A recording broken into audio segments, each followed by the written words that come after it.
Hello everyone, कैसे हैं आप सब। उम्मीद करते हैं अच्छे होंगे। आज यूनिक गीता किचन में हम बना रहे हैं रिन पोटैटो। यह बहुत ही अच्छा बन के तैयार होता है और बहुत ही क्रिस्पी रहता है। झटपट की रेसिपी भी है। इसे हम जब भी खाने का चटपटा मन का है, इसे हम झटपट से इसे हम बना सकते हैं। तो फिर चलिए बनाना स्टार्ट कर रहे हैं। सबसे पहले एक पतीला ले लीजिए, उसमें 1 चम्मच ऑयल डाल दीजिए। ऑयल के जगह आप बटर भी डाल सकते हैं, घी भी डाल सकते हैं, टेस्ट और बढ़ जाता है। ये मस्टर्ड ऑयल है, इसमें 1 चम्मच हमने डाला है। अब ये लिए हैं प्याज, लहसुन और धनिया की पत्ती। लहसुन को कूट लीजिए, प्याज को छोटे छोटे टुकड़ों में कर लीजिए। धनिया को मैंने पहले ही काट लिया है। 1 इंच अदरक का टुकड़ा भी डाल सकते हैं, लेकिन मैंने नहीं डाला है। लहसुन का, प्याज का इसमें टेस्ट बहुत अच्छा आता है, इसलिए इसे स्किप कर दीजिए।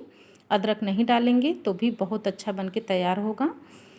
तेल हमारा हल्का सा गर्म हो गया है। अब इसमें पहले हम लहसुन डालेंगे। लहसुन जब भी डालें इसे कूट करके डालें, खड़ा लहसुन नहीं डालना है, क्योंकि अगर हम खड़ा डालेंगे तो हमारा ये रिन अच्छा बनेगा नहीं।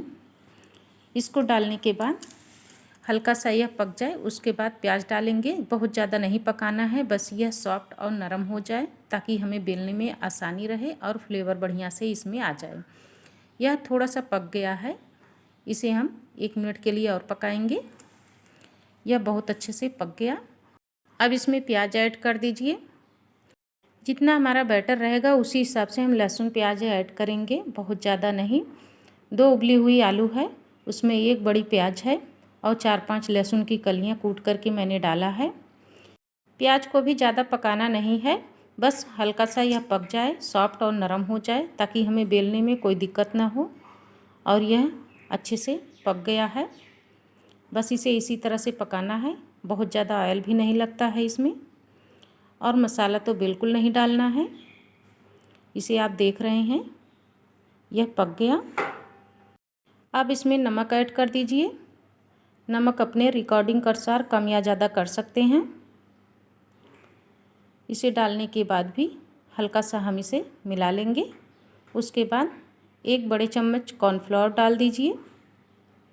कॉर्नफ्लोर मक्के का आटा होता है, उसे डालने से एक बाइंडिंग आ जाती है और जो हम आलू डालते हैं इसमें मैश करके वह अच्छे से फूल जाता है, बहुत ही क्रिस्पी बन के तैयार होता है। इसे सेकना है केवल, बहुत ज़्यादा इसे नहीं पकाना है। हल्का से यह पक जाता है कॉर्नफ्लोर तो अच्छा लगता है खाने में। हम ऐसे कच्चे ही डाल सकते हैं चम्मच से निकाल करके, लेकिन जब हम इसे इस तरह से भूंज देते हैं तो यह बहुत अच्छा फ्लेवर आता है इसमें। और यह सेक चुका है, इसे बहुत ज़्यादा सेकना भी नहीं है, ऑयल था बहुत जल्दी से सेक गया।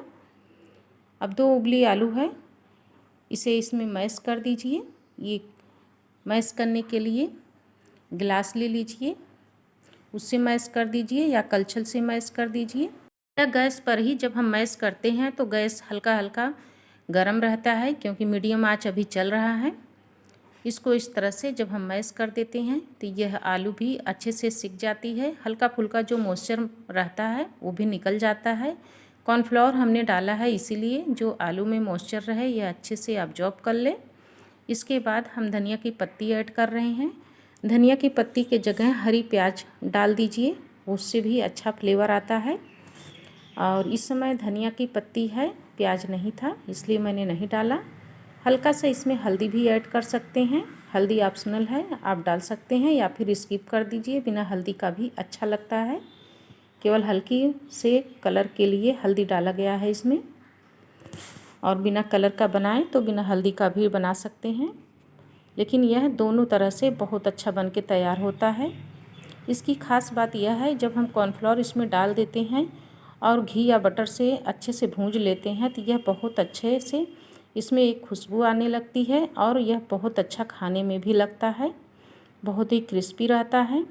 बैटर को थोड़ा गर्म है, अभी ठंडा कर लीजिए। 5 मिनट के बाद ठंडा हो गया। अब इसे हाथ की सहायता से अच्छे से मैश कर लीजिए, जैसे हम आटा मैश करते हैं उसी तरह से इसे अच्छे से मैश कर लीजिए। अब इसमें से एक बड़ी लोई निकाल लीजिए, या फिर बड़ा चकला रहे तो इसे ऐसे ही बेल लीजिए। बड़े चकले पर जब हम बेलते हैं तो एक बार में ही बेल लेते हैं, 2-4 पीस एक साथ निकाल लेते हैं। अगर छोटा चकला है तो हम थोड़ा थोड़ा करके इसको बेलेंगे, एक एक करके बनाएंगे। मैं दोनों तरफ से दिखा रही हूँ। इसे बड़े साइज में थोड़ा बना रही हूँ। इसे बनाने के लिए हम 2 साइज का ग्लास लेंगे या फिर कटोरी ले लीजिए या फिर कोई भी कटर हो, उससे अच्छे से गोले में बना लीजिए। शेप अपने ऊपर है, ऑप्शनल। आप इसे दिल के आकार काट लीजिए, रिंग के आकार काट लीजिए। शेप जैसे ही आप बनाएंगे उसी तरह से बनेगा, लेकिन मैं इसे रिंग का शेप दे रही हूँ। और यह बहुत अच्छे से बेल चुके हैं और इसे बहुत ज़्यादा ना मोटा बनाया गया है ना तो बहुत ज़्यादा पतला, मीडियम साइज का है। जैसे हम रोटी बनाते हैं, एक रोटी बनाएं उसके डबल कर दीजिए, बस उतना मोटा होना चाहिए। बहुत पतला बनाएंगे तो भी अच्छा नहीं बनेगा और बहुत ज़्यादा मोटा कर देंगे तो भी अच्छा नहीं बनेगा। मैं गिलास ली हूँ, एक चौड़े मुँह का गिलास है और एक छोटे मुँह का गिलास है। पहले बड़े गिलास से इस तरह से काट लीजिए। यह अच्छे से कट गया। इसी तरह से एक छोटा गिलास ले लीजिए। छोटे गिलास से जब हम काटते हैं तो यह बहुत अच्छे से रिन बनकर तैयार हो जाती है और इसे बनाने में कोई दिक्कत नहीं होती, यह टूटता भी नहीं है। ये छोटे में है, इसे बीच में इस तरह से काट लीजिए। और जो बीच में बन रहा है इसका पूड़ी का सेज बहुत अच्छा से बनकर तैयार होती है। जैसे हम लोग व्रत में खाते हैं उस तरह से अगर बनाएं तो यह इसकी पूड़ी भी बहुत ही क्रिस्पी बन के तैयार होती है। इस तरह से हम जो एक्स्ट्रा बैटर है उसे निकाल लेंगे। इसे निकालने में कोई दिक्कत नहीं होती, यह आराम से निकल जाता है। अब इसके बीच का पार्ट भी निकाल लिए और यह देखिए रिन आकार में बन के तैयार हो गया। इसी तरह से हमें बनाना है। जब कभी हमारे घर में फंक्शन रहता है तो हम कुछ अलग चीज़ खिलाते हैं तो खाने वाले भी आश्चर्य पड़ते हैं ये कैसे बना है और कितना अच्छा बना है। कुछ नया नया डिश बनाना चाहिए। अब इसे पौनी से उठा लीजिए, हाथ से भी हम उठा सकते हैं लेकिन इस तरह से उठाने में कोई दिक्कत नहीं होती, आराम से उड़ जाता है। और कढ़ाई में तेल गरम है, फटाफट उसमें डाल दीजिए, अच्छे से यह सिक जाता है। तेल अगर ज़्यादा डाल रहे हैं तो इसमें 3-4 पीस डाल सकते हैं, अगर कम है ऑयल तो इसमें 1-2 पीस करके निकाल लीजिए। और जो बैटर बचा हुआ है उसे भी इसी तरह से बेल लीजिए। और यह फटाफट बेलने के बाद हम फिर इसको काट करके दिखाएंगे। जैसा ही कम होता जाएगा वैसा ही छोटा हम बनाएंगे। इसे बनाने में कोई परेशानी नहीं होती, जैसे जैसे हम बनाते जाते हैं वैसे हम इसको छानते जाते हैं और यह बहुत जल्दी से पक भी जाता है। एक तरफ बेल लेते हैं और एक तरफ कढ़ाई में डालते जाते हैं, दोनों बहुत आराम से बन जाता है। इस तरह से बना लीजिए। इसके बाद इसे काट लीजिए। बैटर भी हमारा थोड़ा थोड़ा कम होता चला जाता है और रिन भी आराम से बनती जाती है। कढ़ाई में मैंने डाला था जो वह अच्छे से पक गया है, उसे निकाल लीजिए और दूसरा पीस इसमें डाल दीजिए। इसके साथ हम 2-3 पीस भी डाल सकते हैं, लेकिन ऑयल कंफर्टेबल होना चाहिए उसमें। इस तरह से निकालिए और दूसरा पीस डाल दीजिए। यह फटाफट बन जाता है, बहुत समय नहीं लगता है इसे बनाने में। हम बेलते जाएंगे और बनाते जाएंगे, यह बहुत जल्दी से नाश्ता बन के तैयार होता है। जब भी हमें टाइम नहीं है तो अगर चटपटा खाने का मन है, हमारे पास उबली हुई आलू है तो हम इसका नाश्ता बहुत जल्दी से बना सकते हैं और घर में मेहमान भी आए हैं तो उनको भी खिला सकते हैं। और हाँ, बच्चे इसे बड़े मन से खाते हैं क्योंकि यह रिंग आकार में रहता है और देखने में अच्छा लगता है, चटपटा भी रहता है।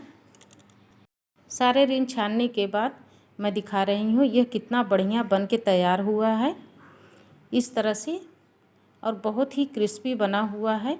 इसे तोड़कर भी दिखा रही हूँ, यह बहुत अच्छा बना हुआ है। इसे बच्चे मांग मांग करके खाते हैं, सॉस से खाएं या फिर ऐसे ही खाएं, बहुत ही अच्छा लगता है खाने में। इसे मेहमानों को भी खिला सकते हैं। एक बार इसे बनाएं ज़रूर। इसे डंडे में लगा करके इस तरह से रख देते हैं तो बच्चे बड़े खुशी से खेलते भी हैं और खाते भी हैं। अच्छा लगे वीडियो तो लाइक और सब्सक्राइब कर दीजिए और हमारे चैनल पे जुड़ने के लिए धन्यवाद।